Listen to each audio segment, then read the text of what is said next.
Hello बच्चों। अभी तक इस चैप्टर में हमने दो फिजिकल क्वांटिटीज़ पढ़ी हैं, डिस्टेंस एंड डिस्प्लेसमेंट। आज हम दो और फिजिकल क्वांटिटीज़ पढ़ने जा रहे हैं, स्पीड एंड वेलोसिटी। देखिए, स्पीड का आपको ऑलरेडी कुछ ना कुछ रियल लाइफ एग्जाम्पल की वजह से एक फेयर आइडिया ज़रूर होगा। जैसे आप क्रिकेट मैच देखते हैं, क्रिकेट मैच में कुछ बॉलर्स होते हैं जो फास्ट बॉल थ्रो करते हैं, कुछ बॉलर्स जो होते हैं जिनकी बॉलिंग स्पीड कम होती है, मतलब स्लो होते हैं वो बॉलर्स, जैसे ज़्यादातर जो स्पिनर्स होते हैं। तो स्लो और फास्ट ये आइडिया हमको किससे लगता है? स्पीड से लगता है। जैसे अगर मान लेते हैं किसी बॉलर की speed suppose 90 kilometres per our है, वेरेज दूसरे बॉलर की स्पीड 140 किलोमीटर्स पर आवर है, तो ऑब्वियसली आप इससे पता कर सकते हैं कि 140 किलोमीटर पर आवर की स्पीड वाला बॉलर ज़्यादा तेज़ बॉल फेंकता है और जिसकी स्पीड कम है वो स्लो बॉल फेंकता है। सिमिलरली हम लोग जब कार से किसी एक्सप्रेस वे पे या किसी हाईवे पे या किसी रोड पे जाते हैं तो जनरली हमको दिखाई दे जाता है कि वहाँ पर कोई ना कोई एक स्पीड लिमिट होती है, मतलब कि उस स्पीड से ज़्यादा हमको अपनी कार ड्राइव नहीं करनी है। तो ये सब जो एग्जांपल्स हैं, जैसे आप अपनी कार का स्पीडोमीटर देखते हैं या अपनी बाइक का स्पीडोमीटर देखते हैं, तो वो जो एक नीडल होती है वो बताती है कि उस पर्टिकुलर इंस्टेंट पे उस व्हीकल की स्पीड कितनी है, वो कम है या ज़्यादा है या ठीक ठाक है, एक सेफ रेंज में चल रही है। वो सब आइडिया स्पीडोमीटर से लगता है। तो ये एक फेयर आइडिया हम लोगों को ऑलरेडी है स्पीड का। देख लेते हैं बुक में क्या लिखा हुआ है। Look at the situations given in figure 8.2। If the bowling speed is 143 kilometre per hour in figure 8.2, what does it mean? मतलब क्या है इसका कि 143 किलोमीटर पर आवर अगर किसी की स्पीड है किसी बॉलर की, तो वो फास्ट बॉलर की कैटेगरी में, मतलब वो बहुत फास्ट बॉलिंग कर रहा है। What do you understand from the sign board in figure 8.2b? ये जो साइन बोर्ड है इससे क्या समझते हैं आप? इसका मतलब ये है कि इस पर्टिकुलर स्पीड से ज़्यादा की स्पीड से कार या कोई भी व्हीकल इस रोड पे नहीं चलाना चाहिए, मतलब इतनी ही इस रेंज के अंदर ही चलना चाहिए, इससे ज़्यादा नहीं। 40 किलोमीटर्स पर आवर बड़े व्हीकल्स के लिए, 50 किलोमीटर्स पर आवर कार्स के लिए। 50 किलोमीटर पर आवर का मतलब क्या है? एक घंटे में 50 किलोमीटर से ज़्यादा वो कार नहीं चलनी चाहिए, और किसी इंस्टेंट पे भी 50 किलोमीटर पर आवर से ज़्यादा स्पीड नहीं होनी चाहिए। Different objects may take different amounts of time to cover a given distance. देखिए, एक बहुत ही फेमस स्टोरी जो हम सभी ने शायद बचपन में सुनी है, कछुए की और खरगोश की, the tortoise and the hare. उसमें जो कछुए की स्पीड थी वो क्या थी? बहुत कम, मतलब वो बहुत स्लो चल रहा था। वेरेज रैबिट की जो स्पीड थी, खरगोश की जो स्पीड थी वो बहुत ज़्यादा थी, मतलब वो बहुत जल्दी उस पर्टिकुलर डिस्टेंस को कवर कर रहा था। इसी तरीके से आप देखते हैं डिफरेंट व्हीकल्स होते हैं, सबकी स्पीड अलग अलग होती है। कोई अगर वॉक कर रहा है तो उसकी स्पीड डिफरेंट होगी, कम होगी। कोई अगर साइकिलिंग कर रहा है तो उसकी स्पीड थोड़ी ज़्यादा होगी। कोई अगर मोटरसाइकिल पे तो उसकी स्पीड और ज़्यादा होगी। रेसिंग कार की स्पीड और ज़्यादा होती है। तो अलग अलग इंस्टेंसेस आपको अलग अलग स्पीड के मिल जाएंगे। यही चीज़ में बोला गया, different objects may take different amounts of time to cover a given distance. तो जो डिस्टेंस को कवर करने में टाइम लगता है, इसका जब आप रेशियो निकाल लेते हो, मतलब डिस्टेंस को टाइम से डिवाइड कर देते हो, तो इस रेशियो को हम स्पीड बोल देते हैं। अभी आगे हम यही देखने वाले हैं। Some of them move fast and some move slowly. The rate at which objects move can be different. Rate मतलब ये रेशियो जो हमने निकाला है, कैसे निकाला है? डिस्टेंस को टाइम से डिवाइड करके। ये जो रेट है eight which objects move can be different. Also different objects can move at the same rate, मतलब सेम डिस्टेंस को सेम टाइम में भी कवर कर सकते हैं, तो उस केस में रेट भी क्या हो जाएगा? सेम हो जाएगा। One of the ways of measuring the rate of motion of an object is to find out the distance travelled by the object in unit time. मतलब वो जो डिस्टेंस कवर किया है उस ऑब्जेक्ट ने, उस ऑब्जेक्ट के कवर्ड डिस्टेंस को डिवाइड कर देंगे किससे? टाइम। वो टाइम जो उस ऑब्जेक्ट को लगा उस पर्टिकुलर डिस्टेंस को ट्रेवल करने में। मैं उसको फिर से हाईलाइट करने जा रहा हूँ डिफरेंट कलर से। Distance travelled by the object in unit time. ये जो यूनिट निकल के आएगी, ये जो क्वांटिटी निकल के आएगी, किससे? डिस्टेंस ट्रेवल्ड को टाइम से डिवाइड करके। This quantity is referred to as speed. ये स्पीड की डेफिनेशन है। क्या?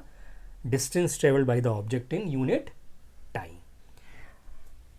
स्पीड एक फिजिकल क्वांटिटी है। हर फिजिकल क्वांटिटी को मेजर करने के लिए एक यूनिट होती है। अलग अलग कंट्रीज़ में या अलग अलग रीजन में वो यूनिट अलग अलग तरह से डिफाइन ना हो जाए, इसलिए एक स्टैंडर्ड सिस्टम सारे देशों ने मिलकर एक बनाया हुआ है। उस सिस्टम को हम एसआई सिस्टम बोलते हैं, एसआई यूनिट। उस सिस्टम के अंतर्गत, उस सिस्टम के अंडर में जो भी यूनिट को डिफाइन किया गया है उसको बोलते हैं एसआई यूनिट। ये किस लिए किया गया? यूनिफॉर्मिटी मेंटेन करने के लिए। ओके, तो जो स्पीड है उसकी एसआई यूनिट क्या हो जाएगी? SI unit of speed is what? Metre per second. ये भी याद करने वाली बात है। एसआई यूनिट क्या हो जाएगी? Metre per second. वैसे तो यूनिट बहुत सारी हो सकती हैं स्पीड की, लेकिन जो एसआई यूनिट है वो आपको याद रखना है। एसआई यूनिट क्या होगी? Metre per second. This is represented by the symbol metre second raise to the power -1 और मीटर बाई सेकंड। ये हम जानते हैं कि अगर किसी डिनोमिनेटर को न्यूमरेटर में आपको ले जाना है तो उसकी पावर को माइनस में कर देते हैं। जैसे मीटर पर सेकंड है, ओके, और सेकंड को मुझे ऊपर ले जाना है तो मैं कैसे लिख सकता हूँ? Metre second raised to the power -1। Similarly यहाँ पे दिया हुआ है।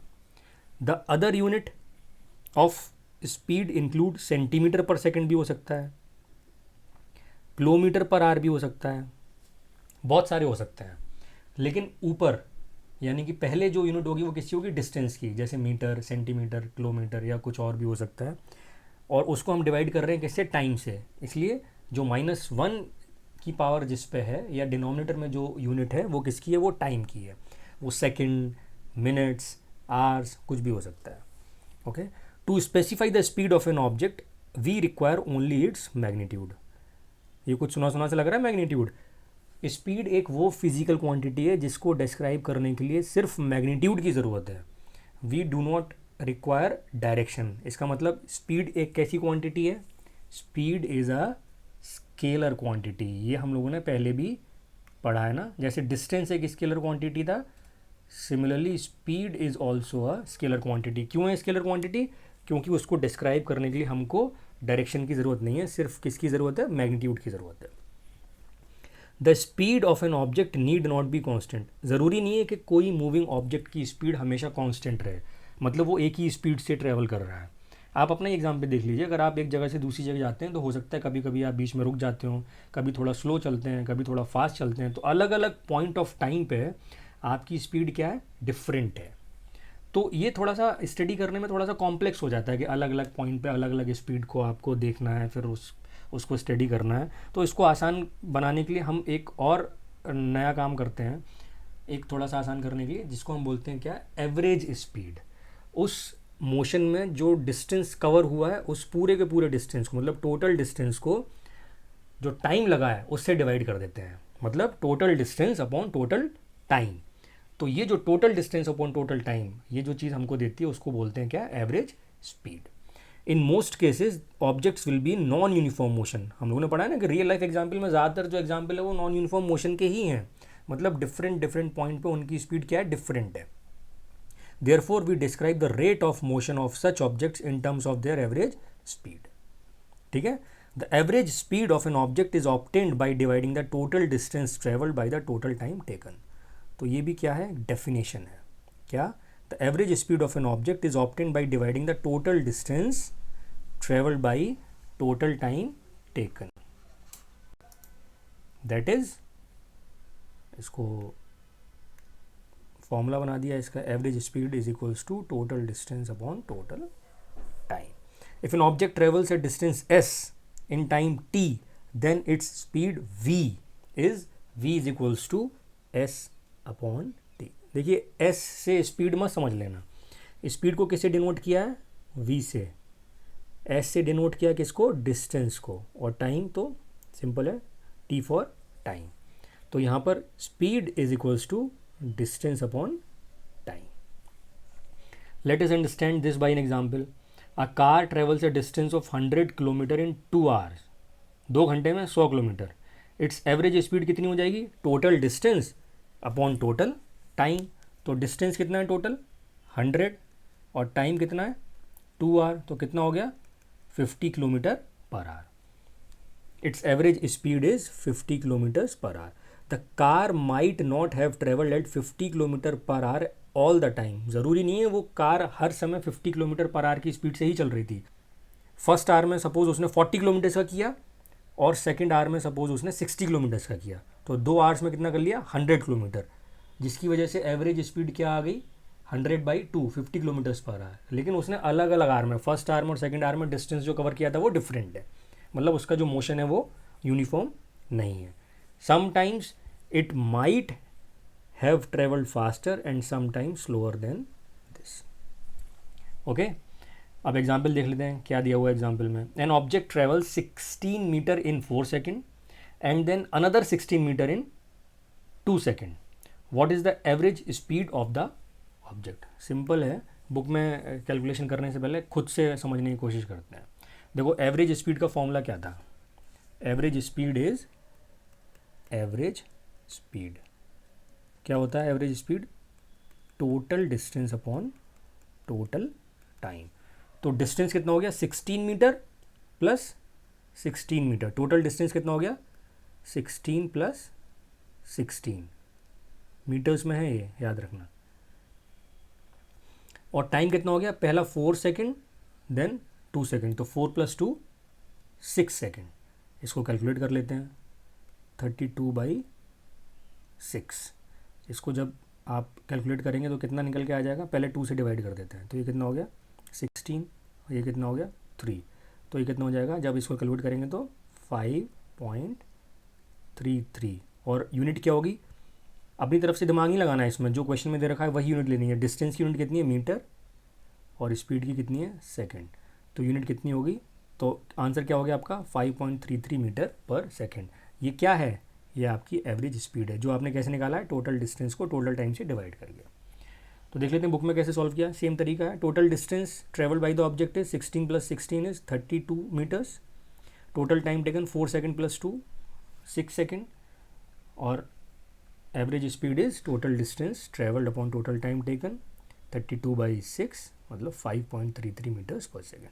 Therefore, the average speed of the object is 5.33 meters per second.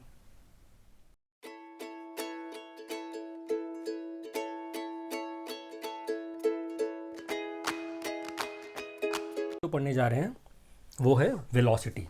Velocity भी एक फिजिकल क्वांटिटी है। देखते हैं बुक में क्या लिखा हुआ है। The rate of motion of an object can be more comprehensive if we specify its direction of motion along with its speed. अगर सपोज़ कोई आपसे कहे कि एक कार 30 किलोमीटर्स पर आवर की स्पीड से ट्रैवल कर रही है, ठीक है, तो आपको उसकी स्पीड का तो अंदाज़ा लग रहा है, लेकिन साथ में अगर ये भी पता चल जाए कि वो कहाँ से कहाँ जा रही है, मतलब उसका जो डायरेक्शन है मोशन का वो क्या है, तो आपको उस पर्टिकुलर कार के मोशन की जो अंडरस्टैंडिंग होगी वो ज़्यादा हो जाएगी।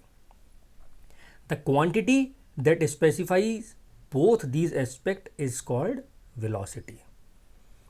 Velocity is the speed of an object moving in a definite direction. The velocity of an object can be uniform or variable. Okay, तो velocity की definition क्या हो जाएगी? Velocity is the speed of an object moving in a definite direction. तो speed तो हमको direction का अंदाज़ा नहीं देती है, लेकिन स्पीड के साथ साथ अगर आप किसी भी ऑब्जेक्ट या बॉडी की डायरेक्शन भी बता देते हैं, तो वो जो क्वांटिटी हमको समझ में आती है, that quantity in which both the magnitude and direction both are there is known as what? Velocity. Velocity of an object can be uniform और वेरिएबल। जैसे स्पीड यूनिफॉर्म और वेरिएबल हो सकती है, सिमिलरली वेलोसिटी भी यूनिफॉर्म और variable हो सकती है। It can be changed by changing the object speed, direction of motion और बोथ। देखिए वेलोसिटी जो होती है, वेलोसिटी में दोनों चीज़ें होती हैं। कौन कौन सी? वेलोसिटी में दोनों चीज़ें होती हैं। आपका मैग्नीट्यूड भी होता है, यानी कि स्पीड और उसकी डायरेक्शन मोशन की। तो अगर आप इसको चेंज कर देंगे तब भी वेलोसिटी चेंज हो जाएगी, अगर आप सिर्फ इसको चेंज करेंगे तब भी वेलोसिटी चेंज होगी, और अगर आप इन दोनों को ही चेंज कर देंगे तब भी वेलोसिटी चेंज होगी। तो यही चीज़ यहाँ पर बोली गई है, क्या? It can be changed by changing the object's speed, direction of motion और both. When an object is moving along a straight line at a variable speed, we can express the magnitude of its rate of motion in terms of average velocity। अगर object का जो motion है उसकी direction change नहीं हो रही है, वो एक स्ट्रेट लाइन में अगर ट्रेवल कर रहा है, तो यहाँ पर भी जो मोशन है उसको इजीली अंडरस्टैंड करने के लिए हम एवरेज वेलोसिटी की हेल्प लेते हैं। और एवरेज वेलोसिटी क्या हो जाएगी यहाँ पे? फिर से जो मैग्नीट्यूड होगा उसको हम टाइम से डिवाइड कर देंगे। किसका मैग्नीट्यूड? जो डिस्टेंस कवर हुआ है। It is calculated in the same way as we calculate average speed. In case the velocity of the object is changing at a uniform rate, then average velocity is given by the arithmetic mean of initial velocity and final velocity for a given period of time। that is average velocity क्या हो जाएगी? average velocity is initial velocity plus final velocity divided by 2। लेकिन इस तरीके से जो average velocity निकलती है वो कब निकलती है? जब वेलोसिटी यूनिफॉर्म रेट से चेंज हो रही है। When the velocity changing at a uniform rate, जिसको हम यूनिफॉर्मली एक्सेलरेटेड मोशन भी बोलते हैं। आगे जब हम एक्सेलरेशन के बारे में पढ़ेंगे इसी चैप्टर में, तब थोड़ा सा आइडिया हमको लगेगा। तो अगर यूनिफॉर्मली एक्सेलरेटेड मोशन है, मतलब वेलोसिटी सेम रेट पे चेंज हो रही है, तो उस केस में अगर आपको एवरेज वेलोसिटी निकालनी है तो इनिशियल वेलोसिटी और फाइनल वेलोसिटी का आप अरिथमेटिक मीन ले सकते हैं। मतलब कैसे लेते हैं वो? Initial velocity plus final velocity divided by 2। तो मैथमेटिकली जो एवरेज वेलोसिटी है दैट इज यू क्या है? इनिशियल वेलोसिटी प्लस वी मतलब final velocity divided by 2। Okay, अब कुछ एग्जाम्पल है वो देख लेते हैं यहाँ पे। The odometer of a car reads 2000 kilometre at the start of a trip and 2400 kilometer at the end of the trip. If the trip took 8 hours, calculate the average speed of the car in kilometer per hours and meters per second। तो देखो, जब car ने चलना शुरू किया था उसकी reading कितनी थी? 2000 किलोमीटर। और जब ट्रिप कंप्लीट हो गई तो उसकी यूनिट कितनी थी? 2400 किलोमीटर्स। तो उसने कितना डिस्टेंस ट्रेवल किया? 400 kilometres. Okay, if the trip took, तो ये क्या है? This is what? This is distance. Distance को हम किससे डिनोट कर रहे हैं यहाँ पे? एस से। उसको टाइम कितना लगा? टाइम लगा 8 आवर। तो स्पीड हमको पता है, पढ़ के आए हैं, यानी कि v is equals to distance divided by time which is equals to 400 divided by 8 which is equals to, जब इसको डिवाइड करेंगे तो निकल के आएगा 50। और यूनिट क्या हो जाएगी? क्योंकि हम यहाँ पर जो डिस्टेंस है वो किस में ले रहे हैं? किलोमीटर में, और टाइम आर में। तो जो स्पीड निकल के आएगी उसकी यूनिट क्या हो जाएगी? किलोमीटर पर आर। तो this is the speed in kilometres पर आर। अब आपसे बोल रहे हैं कि किलोमीटर पर आर में भी स्पीड चाहिए हमको, और स्पीड हमको मीटर पर सेकंड में भी चाहिए। तो ठीक है, किलोमीटर को किस में कन्वर्ट कर देंगे? मीटर में कर देंगे। तो किलोमीटर को मीटर में कन्वर्ट करने के लिए क्या करते हैं? इनटू 1000। और टाइम किस में चाहिए हमको? आर में दे रखा है, लेकिन चाहिए किसमें? सेकंड में। तो आर को पहले से जब मिनट में कन्वर्ट करेंगे तो क्या हो जाएगा? 1 × 60। और फिर से जब सेकंड में कन्वर्ट करेंगे तो फिर से 60 से मल्टीप्लाई कर देंगे, क्योंकि एक आर में 60 मिनट्स होती हैं और एक मिनट में 60 सेकंड्स होती हैं। इसको कैलकुलेट कर लेते हैं। 1 से ये गया, 1 0 से ये 0 गया, 2 से डिवाइड कर देते तो ये 3 आया और ये 5 आया, फिर से 2 से डिवाइड कर देते तो ये 3 आया और ये 25 आया। तो कितना हो गया? 125 डिवाइडेड बाई 9। सॉल्व करके देख लीजिएगा इसको। और यहाँ पर यूनिट क्या हो जाएगी? मीटर पर सेकंड, क्योंकि आपने किलोमीटर को मीटर्स में कन्वर्ट कर दिया है और आर को सेकंड में कन्वर्ट कर दिया है। ओके, तो in this way we will solve this problem. चलिए एक और न्यूमेरिकल देख लेते हैं बुक का। क्या लिखा है इसमें? Usha swims 90 metre long pool. जो पूल है उसकी लेंथ कितनी है? 90 मीटर।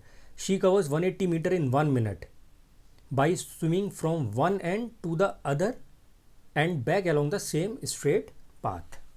सपोज ये कोई पूल है, दिस इज द पूल, और इसकी लेंथ कितनी है 90 मीटर्स, यहाँ से यहाँ तक। ओके, उषा यहाँ से यहाँ गई स्टार्टिंग से एंड तक, और फिर एंड से लौट के यहाँ पर आ गई। तो उसने कितना डिस्टेंस कवर किया 90 + 90, मतलब 180 मीटर्स का उसने डिस्टेंस कवर किया। कितने टाइम में 1 मिनट में, और 1 मिनट में कितने सेकंड होते हैं 60 सेकंड्स। ओके, हमको निकालना है find the average speed and average velocity of Usha. देखिए एवरेज स्पीड का फॉर्मूला हमको मालूम है क्या होता है, total distance upon total time, और एवरेज वेलोसिटी का फॉर्मूला क्या होता है, डिस्प्लेसमेंट अपॉन टाइम। स्पीड होता है डिस्टेंस को टाइम से डिवाइड करके जो निकालते हैं, और वेलोसिटी क्या होता है, डिस्प्लेसमेंट को टाइम से डिवाइड करके निकालते हैं। तो इसी चीज़ को ध्यान में रखते हुए इसको सॉल्व कर लेते हैं। Total distance covered by Usha in 1 minute कितना 180 metres, 90 + 90, she covers 180 metres in 1 minute. Okay, तो डिस्टेंस कितना हो गया इस केस में 180 मीटर्स। एवरेज स्पीड क्या हो जाएगा, total distance covered upon total time taken, तो 180 मीटर्स अपॉन 1 मिनट। ठीक है, तो इसको अगर मिनट को हमको सेकंड में कन्वर्ट करना है तो क्या करेंगे 1 मिनट इंटू 60, तो that will give you how much 60 seconds. तो 180 मीटर्स अपॉन 60 सेकेंड, इसको जब कैलकुलेट करेंगे तो 0 से 0 कैंसिल आउट हो गया, और 6 3 = 18, तो 3 मीटर्स पर सेकेंड क्या हो जाएगा एवरेज स्पीड। और एवरेज वेलोसिटी क्या हो जाएगा डिस्प्लेसमेंट। याद रखना यहाँ पे डिस्प्लेसमेंट को डिवाइड करते हैं टाइम से। तो डिस्प्लेसमेंट हमने पिछले वीडियोस में देखा कि डिस्प्लेसमेंट का मतलब क्या होता है, फाइनल पोजीशन और इनिशियल पोजीशन के बीच में जो शॉर्टेस्ट डिस्टेंस है उसको डिस्प्लेसमेंट बोलते हैं। तो यहाँ पर फाइनल पोजीशन और इनिशियल पोजीशन क्या है, सेम है, तो इस केस में डिस्प्लेसमेंट क्या हो जाएगा 0। तो एवरेज वेलोसिटी क्या हो जाएगा 0 मीटर अपॉन 60 सेकेंड, और 0 को जब किसी चीज़ से डिवाइड करते हैं तो आंसर हमेशा क्या आता है 0। तो वेलोसिटी क्या हो जाएगा 0 मीटर्स पर सेकेंड। तो average speed of Usha is 3 metres per second and her average velocity is 0 metres per second. तो यहाँ से एक चीज़ और समझ में आई हमको, जिस तरह से डिस्प्लेसमेंट 0 हो जाता है अगर कोई ऑब्जेक्ट जहाँ से स्टार्ट करता है वहीं पर लौट के आ जाए, मतलब इनिशियल पोजीशन और फाइनल पोजीशन सेम हो जाती है, तो डिस्प्लेसमेंट क्या हो जाता है 0। और जब वेलोसिटी निकालेंगे तो डिस्प्लेसमेंट को हम टाइम से डिवाइड करेंगे, और डिस्प्लेसमेंट क्या है 0, और 0 को किसी टाइम से जब डिवाइड करते हैं तो वो क्या हो जाता है फिर से 0।